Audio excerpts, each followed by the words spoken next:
কিয়ামতের লক্ষণ এই হচ্ছে।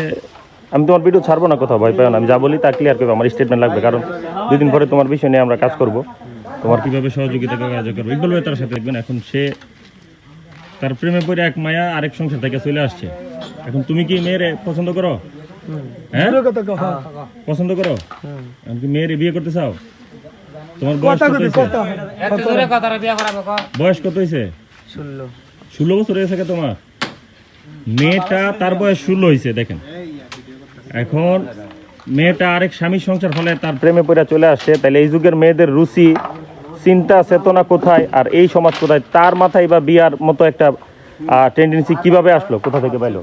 কি শিক্ষিত ছেলে, কি পরিবার ফালা দিয়ে পড়ছে, মেয়ের কি পরিবার, এই ছেলের কি পরিবার ফালা দিয়ে আয় পড়ছে ভাগ্য। হ্যাঁ খুব ভিআইপি এই মেয়ের, যে ছেলের কাছে বিয়া দিছে খুব ভিআইপি। মেয়ের বয়স কত ভাই? মেয়ের বয়স বলে 15-16 হইব। 15-16 সমবয়স। তুই কি করে চলস? গাড়ি চালাস। আর এখন এই যে সন্ধ্যার সময় মেয়ের এটা ক্যান্সেল কেন? আমি আনছি না, হেরা কারা? তুই যে এখন বললি মেয়ে তোর সামনে পড়ছে ওই রাস্তায়, তুই সকালবেলা এখন তোর ডাকছে, এফএসএ ডাকছে, উনি হচ্ছে সেই লোক। আপনার বিয়ে হয়েছিল কোথায়? একটু জোরে কথা বলেন। বড়াইল্লা। ঠিক আছে, কতদিন হয়েছে আপনার বিয়ে হয়েছে? 1 মাস হয়েছে। আচ্ছা, আপনার হাজবেন্ড কোথায়? আচ্ছা, ছাড়াছাড়ি হয়েছে? ডিভোর্স হয়েছে? আপনি ওই যে পিচ্চি যে হৃদয় ছেলেটা, ওটা কি আপনি পছন্দ করেন? কতদিন সম্পর্ক আপনাদের? 1 বছরের সম্পর্ক তার সাথে, না? তাহলে কি আপনারা বিয়ে করতে চান? মাশাআল্লাহ। একটু জোরে বলেন, বিয়ে করতে চান? কি বয়স আপনার ছোট না? ও আপনার 1 বছরের বড়। আপনি কি ওর জন্যই আরেকটা সংসার ছেড়ে আসছেন? ওর জন্য আরেকটা সংসার ছেড়ে আসছেন? কি সুন্দর সংসার। আচ্ছা ঠিক আছে, আপনি সাজানো গোছানো সংসার এই ছেলেটার জন্য ছেড়ে আসছেন, আপনার কাছে ভালো লাগছে, ভালো কথা। তবে সমাজ বলে একটা কথা আছে, সবাই সমাজবদ্ধ বসবাস করি না, সমাজের কিছু রীতিনীতি আছে, নিয়ম আছে। চাইলে 13-14 বছর ছেলে খুব বিয়ে করতেন, ওরা দেখে সমাজের আরো 10টা ছেলে পাগল হইব, বিয়ে করবো। আর আপনি যে কাজটা করতেছেন, এই একটা সুন্দর সমাজে এই ছেলের জন্য সংসার ছেড়ে আসছেন, আপনার মা বাবার মুখে চুনকালি দিচ্ছেন, সমাজের মুখে চুনকালি দেওয়ার মতো একটা পরিবেশ তৈরি করছেন।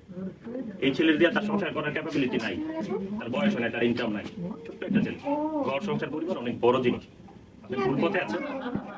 এখন আপনারা যদি বেশি বার্গেনিং করেন এই বিষয়টা নেই, ছোট্ট একটা ছেলে এবং আপনি, আমি মনে করি ওর থেকে আপনি অনেক বেশি বুঝেন।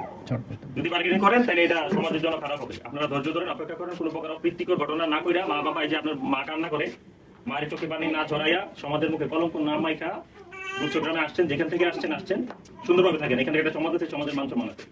আপনার মা এবং ছেলের মা হয়তো তারা কথা বলছে, কথা বলার পরে তারা কি আপনাদেরকে অপেক্ষা করতে বলছে? আপনারা কি অপেক্ষা করতে রাজি আছেন? একটু জুড়ে বলেন, আর একটু জুড়ে। অপেক্ষা করতে রাজি? কতদিন অপেক্ষা করতে বলছে?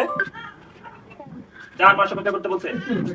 4 মাসের ভিতরে ছেলের পরিবার এবং এরা ছাড়া এই ব্যতীত কারোর সাথে কোনো কথা। তো এই ধরনের লোক উস্কানিতে এদের দুইটার মাথা নষ্ট করবে, সমাজটা নষ্ট করবে, এগুলোরে বয়কট করতে হবে। আর কোন প্রকার অপ্রীতিকর ঘটনা হবে না, ওনার লোক ওই দিক দিয়ে দেখা, ওই দিক দিয়ে দেখা, সমাজ আছে ফাড়াই যাবে কিন্তু একদম বাইরে। সুন্দরভাবে থাকবা, তারের মতো সুদা থাকবা। পরে উভয় গার্জিয়ান মিলে তোমার মা যদি হাসি খুশি মুখে বলে যা, তারা যদি মিলে তাইলে যাবে, এর আগে কোনো আওয়াজ হবে না। বুঝা গেছে কথা?